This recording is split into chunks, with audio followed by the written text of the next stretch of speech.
ಆಗಮಿಸುತ್ತಿರುವ 2025 ಎಲ್ಲ ರೀತಿಯ ಒಳಿತುಗಳನ್ನು ತರಲಿ, ದೇವರು ಈ ವರ್ಷದಲ್ಲಿ ಸಮೃದ್ಧಿಯ ಅನುಗ್ರಹವನ್ನು ಒದಗಿಸಲಿ ಅಂತ ಶುಭಾಶಯಗಳನ್ನು ಕೋರ್ತಾ, ದ್ವಾದಶ ರಾಶಿಯವರಿಗೆ 2025 ಏನೆಲ್ಲವನ್ನು ತನ್ನ ಆಂತರ್ಯದಲ್ಲಿ ಇಟ್ಟುಕೊಂಡಿದೆ ಅನ್ನುವಂಥದ್ದನ್ನು ಚರ್ಚೆ ಮಾಡೋಣ.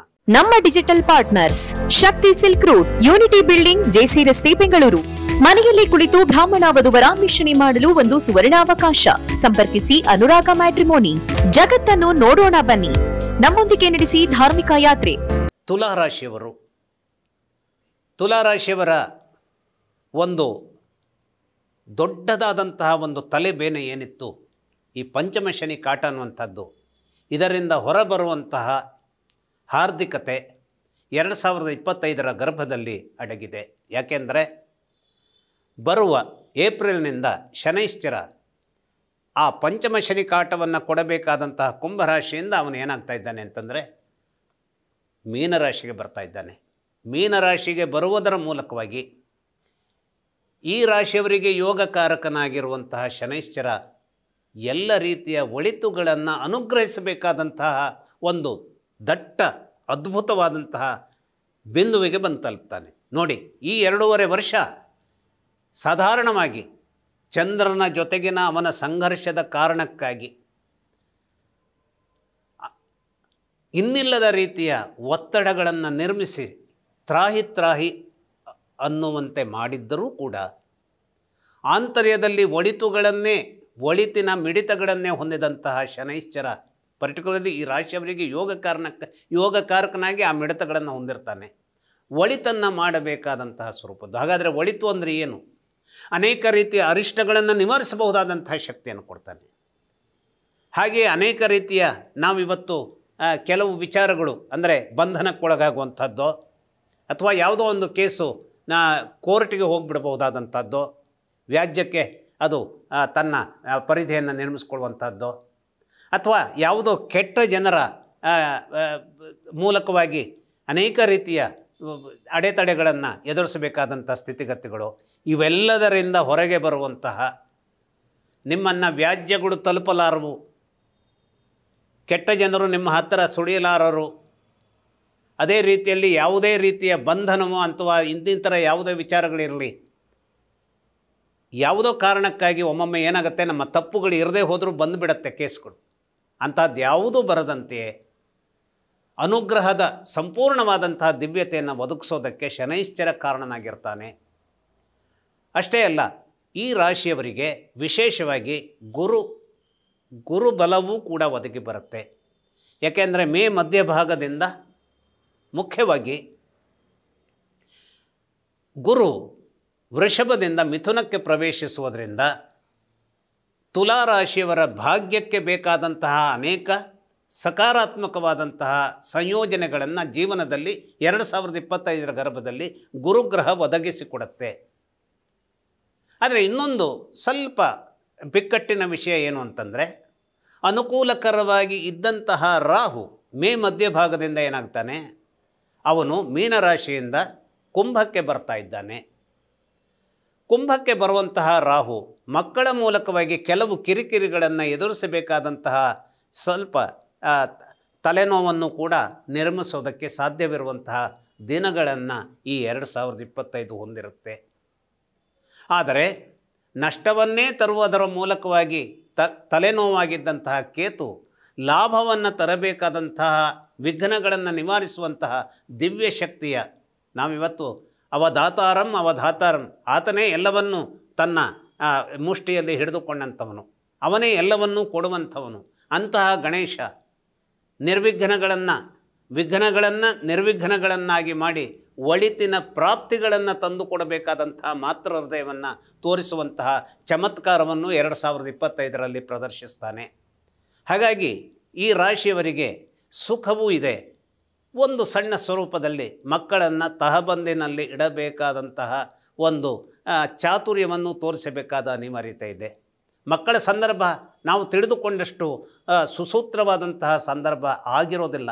ನಾವು ಯೋಚಿಸ್ತೇವೆ, ಅನೇಕರ ಮಕ್ಕಳು ಭಾಳ ಅದ್ಭುತವಾಗಿರ್ತಾರೆ, ಅನೇಕ ರೀತಿಯಲ್ಲಿ ಅವರು ಅಭ್ಯಾಸವನ್ನು ಮಾಡಿ ಯಾವುದೇ ರೀತಿಯ ಟೆನ್ಷನ್ಸ್ಗಳು ಕೂಡ ಪೇರೆಂಟ್ಸಿಗೆ ಆಗದೆ ಹೋದಾಗಿರ್ತಾರೆ. ಆದರೆ ನನ್ನ ಮಗ ಯಾಕೆ ಹೀಗಿದ್ದಾನೆ, ನನ್ನ ಮಗಳು ಯಾಕೆ ಹೀಗಿದ್ದಾಳೆ ಅಂತ ಕೈ ಹಿಸ್ಕೊಳ್ಳುವಂಥ ಒಂದು ಸಂದರ್ಭವನ್ನು ನಾವು ಕೇಳ್ತಾ ಇರ್ತೇವೆ.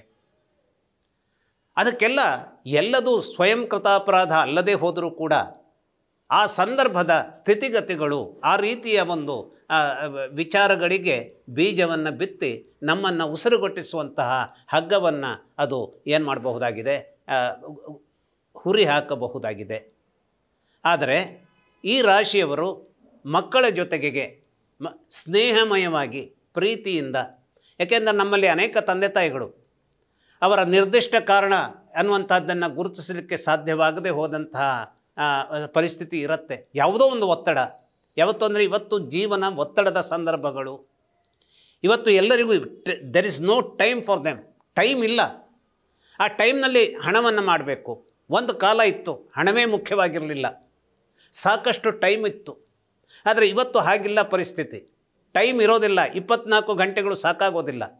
ಯಾಕೆಂದರೆ ಇವತ್ತಿನ ಆವಿಷ್ಕರಿಸಿದಂತಹ ಈ ಹೊಸ ಒಂದು ಸಂಶೋಧನೆಗಳು, ಮೊಬೈಲು ಅಥವಾ ಕಂಪ್ಯೂಟರ್ ಅಥವಾ ಇನ್ಯಾವುದೋ ಒಂದು ಏನು ಮಾಡುತ್ತೆ, ನಮ್ಮನ್ನು ಪ್ರತಿ ಕ್ಷಣದಲ್ಲಿಯೂ ಅನೇಕ ರೀತಿಯ ಸವಾಲುಗಳನ್ನು ಎದುರಿಸಬೇಕಾದಂತಹ ಸ್ಥಿತಿಗತಿಗಳತ್ತ ತಂದು ನಿಲ್ಲಿಸಿಬಿಡ್ತವೆ. ಮೊದಲೆಲ್ಲ ಹಾಗಿರಲಿಲ್ಲ, ಒತ್ತಡ ಈ ರೀತಿಯಲ್ಲಿ ನಿರ್ಮಾಣವಾಗ್ತಿರಲಿಲ್ಲ. ಆದರೆ ಈಗ ಅಂಥ ಒತ್ತಡಗಳು ನಿಮಿಷ ಮಾತ್ರದಲ್ಲಿ. ಈಗ ನಾನು ಎಲ್ಲವನ್ನು ತೆರೆಗಳೆಲ್ಲವೂ ಹಿಂದೆ ಸರಿದಂತಹ ಸಮುದ್ರವನ್ನು ಪ್ರವೇಶಿಸ್ತೇನೆ, ಸಮುದ್ರದ ನೀರಿನಲ್ಲಿ ಸ್ವಲ್ಪ ಎಂಜಾಯ್ ಮಾಡ್ಬೋದು ಅಂತಾದರೆ ದೀರ್ಘವಾಗಿ ಒಂದು ಫೋರ್ಸ್ನಿಂದ ಬರಬಹುದಾದಂತಹ ಒಂದು ತೆರೆ ನಮ್ಮನ್ನು ಮುಳುಗಿಸಿಬಿಡಬಹುದಾದಂತಹ ಅಪಾಯದ ರೀತಿಯಲ್ಲಿ ಬಂದು ಧಾವಿಸೋದಕ್ಕೆ ಸಾಧ್ಯತೆ ಇರುತ್ತೆ. ಇಂತಹ ಸಂದರ್ಭದಲ್ಲಿ ಮಕ್ಕಳು ಕೂಡ ಅನೇಕ ಒತ್ತಡಗಳನ್ನು ಅವರ ಆಂತರ್ಯದಲ್ಲಿ ನಿರ್ಮಾಣ ಮಾಡಿಕೊಡ್ತಾರೆ. ಗೆಳೆಯರ ಮೂಲಕವಾಗಿ ತೊಂದರೆಗೊಳಗಾಗೋದು, ಸ್ಕೂಲ್ಗಳಲ್ಲಿ ಆಗುವಂಥ ತೊಂದರೆಯನ್ನು ತಂದೆ ತಾಯಿಗಳಿಗೆ ಹೇಳದೇ ಇರುವಂಥದ್ದು, ಅಥವಾ ಆ ಸ್ಕೂಲಿನ ವಿಚಾರದಲ್ಲಿ ನಾವು ಯೋಚಿಸ್ತೇವೆ, ನಾವು ಗುರುವಿಗೆ ಅನೇಕದ್ದಾದಂತಹ ಪ್ರಾಧಾನ್ಯತೆಯನ್ನು ಕೊಡ್ತೇವೆ. ಆದರೆ ಗುರು ತನ್ನ ಪ್ರಾಧಾನ್ಯತೆಯನ್ನು ಮೆರೆಯಬಹುದಾದಂಥ ಗುಣಗಳನ್ನು ತೋರಿಸಬೇಕಾಗತ್ತೆ. ಒಮ್ಮೊಮ್ಮೆ ಅದು ಮಾಯವಾಗಿ ಮಕ್ಕಳು ಹಿಂಸೆಗೆ ಒಳಗಾಗುವಂಥ ಸನ್ನಿವೇಶ ಇದ್ದಾಗ ಸ್ಕೂಲ್ನಲ್ಲಿ ಏನು ನಡೀತಾ ಇದೆ ಅನ್ನುವಂಥದ್ದನ್ನು ತಂದೆ ತಾಯಿಗಳಿಗೆ ಹೇಳುವಂಥ ಪರಿಸ್ಥಿತಿಯನ್ನು ಅವರು ಹೆದರಿಕೆಯಿಂದ ಮಾಡಲಿಕ್ಕೆ ಸಾಧ್ಯವಾಗದೆ ಹಿನ್ನಡೆಯನ್ನು ಇದು ಮಾಡ್ತಾ ಇರುವಾಗ, ನನ್ನ ಮಗ ಅಭ್ಯಾಸ ಮಾಡೋದಕ್ಕೆ ಏನೋ ತೊಂದರೆ ಮಾಡಿಕೊಡ್ತಾ ಇದ್ದಾನೆ, ಅವನು ಆಲಸ್ಯ ಆಗ್ತಾ ಇದ್ದಾನೆ ಅಂತ ಶಿಕ್ಷಿಸುವಂತಹ ಅನೇಕ ಪೇರೆಂಟ್ಸ್ಗಳಿರ್ತಾರೆ. ಆದರೆ ಮಕ್ಕಳು ಯಾಕೆ ಈ ರೀತಿಯಲ್ಲಿ ತೊಂದರೆಗೆ ಒಳಗಾಗಿರ್ಬೋದು, ಹಿನ್ನಡೆಗೆ ಕಾರಣರಾಗಿರಬಹುದು ಅನ್ನುವಂಥದ್ದನ್ನು, ಹಿನ್ನಡೆಯನ್ನು ಪಡೀತಾ ಇರಬಹುದು ಅನ್ನುವಂಥದ್ದನ್ನು ಸರಿಯಾದ ರೀತಿಯಲ್ಲಿ ವಿಶ್ಲೇಷಿಸಿ ನೋಡಬೇಕಾದಂಥ ತಾಳ್ಮೆಯನ್ನು ತಂದೆ ತಾಯಿಗಳು ಹೊರಬೇಕಾಗತ್ತೆ. ಹಾಗಾಗಿ ಈ ತುಲಾರಾಶಿಯವರು ಅದನ್ನು ಬಹಳ ಎಚ್ಚರದಲ್ಲಿ, ಮಕ್ಕಳ ಬಗೆಗಾಗಿನ ಎಚ್ಚರ ಬಹಳಷ್ಟು ಹೆಚ್ಚಿನ ಗರಿಷ್ಠ ಮಟ್ಟದಲ್ಲಿ ಇಟ್ಕೊಳ್ಬೇಕಾದದ್ದು ಈ ವರ್ಷ ಅನಿವಾರ್ಯವಾಗಿರುತ್ತೆ. ಹಾಗಿರುವಂತಹ ರೀತಿಯಲ್ಲಿ ಇಟ್ಟುಕೊಂಡಾಗ ಮಕ್ಕಳ ಮೂಲಕವಾಗಿ ಒಳಿತಾಗುವಂತಹ ವಿಚಾರ ಎಲ್ಲಿಂದ ನಮಗೆ ದಕ್ಕಿ ಬರುತ್ತೆ ಅಂತಂದರೆ ತುಲಾರಾಶಿಯವರಿಗೆ ಮುಖ್ಯವಾಗಿ ಶನೈಶ್ಚರನಿಂದ ದಕ್ಕಿ ಬರುವಂಥದ್ದಕ್ಕೆ ಅವಕಾಶ ಇರುತ್ತೆ. ಶನೈಶ್ಚರ 6ರಲ್ಲಿ ಇರೋದರಿಂದ ಅದು ಒಂದು ರೀತಿಯಲ್ಲಿ ಮಕ್ಕಳ ಯೋಗಕ್ಷೇಮಗಳನ್ನೂ ನೋಡಿಕೊಳ್ಳುವಂತಹ ಸುಹಾಸಕರವಾದಂತಹ ಬೆಳವಣಿಗೆ ಹೌದು. ಆದರೆ ಅದೇ ಸಂದರ್ಭದಲ್ಲಿ ರಾಹು ತನ್ನದೇ ಆದಂತಹ ದುಷ್ಟ ವಿಷದಿಂದ ಮಕ್ಕಳ ಸಂಬಂಧವಾದಂತಹ ಕೆಟ್ಟ ವಿಷಯಗಳಿಗೂ ಕೂಡ ಕಾರಣನಾಗಿ ನಿಲ್ಲಬಹುದಾದಂತಹ ವಿಚಾರ ನಿರ್ಮಾಣವಾಗಬಹುದು. ಹಾಗಾಗಿ ಶನೈಶ್ಚರ ಮಕ್ಕಳ ಬಗೆಗಾಗಿನ ಒಳಿತುಗಳನ್ನು ಸೃಷ್ಟಿಸುವಂತಹ ಒಂದು ಕಾಮಧೇನುವಾದರೆ, ಮಕ್ಕಳ ಬಗೆಗಾಗಿ ಅನಿಷ್ಟಗಳನ್ನು ತುಂಬಬಹುದಾದಂತಹ ವಿಚಾರವನ್ನು ರಾಹು ಸೃಷ್ಟಿಸಬಹುದು. ಆದರೆ ಅನೇಕ ರೀತಿಯ ದಿವ್ಯವಾದಂತಹ ಪ್ರಾಪ್ತಿಯನ್ನು ಅಥವಾ ನಮ್ಮ ಸಾಮರ್ಥ್ಯ ಅಂದ್ರೇನು, ಹಣಕಾಸಿನ ವಿಚಾರದ ಸಾಮರ್ಥ್ಯ ಅಥವಾ ಪ್ರಮೋಷನ್ಸ್ ಅಥವಾ ಯಾವುದೇ ರೀತಿಯ ನಮ್ಮ ಹೆಚ್ಚಿನ ವಿಸ್ತೃತವಾದಂತಹ ಒಂದು ವಿದೇಶಕ್ಕೆ ಹೋಗಿ ಓದುವಂತಹದ್ದು ಅಥವಾ ಇನ್ನೂ ಹೆಚ್ಚಿನ ವ್ಯಾಸಂಗವೋ ಇಂಥದ್ದನ್ನು ಮಾಡೋದಕ್ಕೆ ಕೇತು ಅನೇಕ ರೀತಿಯ ವರಗಳನ್ನು ಈ ತುಲಾರಾಶಿಯವರಿಗೆ ಒದಗಿಸಿಕೊಡೋದಕ್ಕೆ ಅನುಕೂಲವಾಗುತ್ತೆ. ಆದರೆ ಒಂದನ್ನು ಅರ್ಥ ಮಾಡ್ಕೊಳ್ಬೇಕು, ಈ ರಾಶಿಯವರಲ್ಲಿ ಶುಕ್ರ ಮತ್ತು ಮಂಗಳರ ಸಂಯೋಜನೆ, ಶುಕ್ರ ಯಾಕೆಂದರೆ ಈ ರಾಶಿಯ ಯಜಮಾನ, ಸಂಯೋಜನೆ ಸರಿ ಇರದೇ ಹೋದರೆ, ಮೂಲ ಜಾತಕದಲ್ಲಿ ಸರಿ ಇರದೇ ಹೋದರೆ, ರಾಹು ಹೇಳುವಂಥವನು ಪೂರ್ವ ಪುಣ್ಯ ಸ್ಥಾನದಲ್ಲಿ ಇದ್ದಿರುವುದರಿಂದ ಸಂಸಾರದ ವಿಷಯದಲ್ಲೂ ಸ್ವಲ್ಪ ಹುಳಿ ಹಿಂಡೋದಕ್ಕೆ ಸಾಧ್ಯವಾಗುವಂಥ ವಿಚಾರ ಇಲ್ಲಿ ನೆರವೇರಬಹುದು. ಯಾಕೆಂತಂದರೆ ಶುಕ್ರನಿಗೆ ತುಂಬ ತೊಂದರೆ, ಸಂಸಾರದ ವಿಚಾರದಲ್ಲಿ, ದಾಂಪತ್ಯದ ವಿಚಾರದಲ್ಲಿ ತೊಂದರೆ ಕೊಡಬಹುದಾದಂಥ ಮಂಗಳ ಈ ಶುಕ್ರ ತುಲಾ ರಾಶಿ ಯಜಮಾನಾದಂಥ ಶುಕ್ರನಿಗೆ ತುಂಬ ಏನಾಗಿದ್ದಾನೆ, ಅವನು ವೈರಿಯಾಗಿದ್ದಾನೆ. ಹಾಗಾಗಿ ದಾಂಪತ್ಯದ ವಿಚಾರದಲ್ಲೂ ಹಲವು ಎಚ್ಚರಗಳನ್ನು ಇಟ್ಟುಕೊಳ್ಳಬೇಕಾದಂತಹ ಒಂದು ಸಂಗತಿ ನಿಮ್ಮ ಮನಸ್ಸಿನ ಒಂದು ಮೂಲೆಯಲ್ಲಿ ಸದಾ ಈ ಇಡೀ 2025 ತುಂಬ ಸ್ಥಾಯಿಯಾಗಿರಲಿ. ಈ ರಾಶಿಯವರು ವಿಶೇಷವಾಗಿ ಶುಭ ಸಂಖ್ಯೆಯಾಗಿ 3 ಉಪಯೋಗಿಸಿಕೊಳ್ಳುವಂಥದ್ದು ಒಳ್ಳೆಯ ಅನೇಕ ರೀತಿಯ ಸಾಧನೆಗಳಿಗೆ ಕಾರಣವಾಗುವಂಥ ಸೃಷ್ಟಿಯನ್ನು ನಿರ್ಮಾಣ ಮಾಡಿಕೊಡ್ಬಿಡ್ಬೋದು. ಹಾಗಾಗಿ 3 ಶುಭ ಸಂಖ್ಯೆಯನ್ನಾಗಿ ಸ್ವೀಕರಿಸಬೇಕು. ಹಾಗೆ ಈ ರಾಶಿಯವರು ಮುಖ್ಯವಾಗಿ ಡೈಮಂಡ್ ಅನ್ನುವಂಥದ್ದು ಬಹಳ ಹೆಚ್ಚಿನ ಖರ್ಚಿನ ವಿಚಾರವಾಗಿರುತ್ತೆ. ನಾನು ಡೈಮಂಡ್ ಬಗ್ಗೆ ಹೇಳೋದಿಲ್ಲ, ಆದರೆ ಡೈಮಂಡಿಗೆ ಸರಿತೂಕವಾಗಿ ನಿಲ್ಲಬಹುದಾದಂತಹ ಬಹಳ ಅಗ್ಗದಲ್ಲಿ ಅದನ್ನು ಸ್ವೀಕರಿಸಬಹುದಾದಂತಹ, ಆದರೆ ಇದನ್ನು ಡೈಮಂಡ್ ಅಲ್ಲದೆ ಹೋದರೂ ಎನರ್ಜೈಸ್ ಮಾಡಬೇಕಾದಂತಹ